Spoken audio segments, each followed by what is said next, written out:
So on September 24th, I woke up at 5 a.m. because I just couldn't sleep. I started coughing, sneezing, and I have asthma, and I started to feel like my chest was getting really tight. So I decided to get up and make this natural juice. I used 2 pineapples, 3 oranges, and a handful of ginger.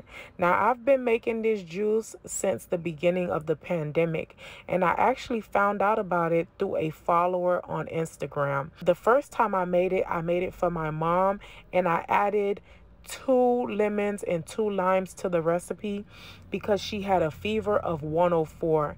And within a few hours, her fever dropped and her body temperature went back to normal.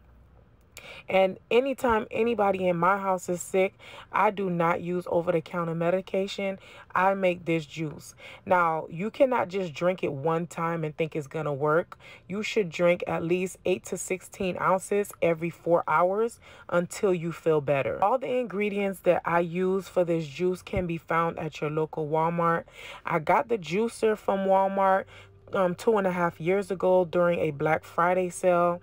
I bought the white cutting board from Walmart, the 64-ounce mason jar, and the 16-ounce mason jar. Please be advised, I am not a healthcare professional. I just like to share natural remedies. If you tried it and it didn't work, please go see your doctor.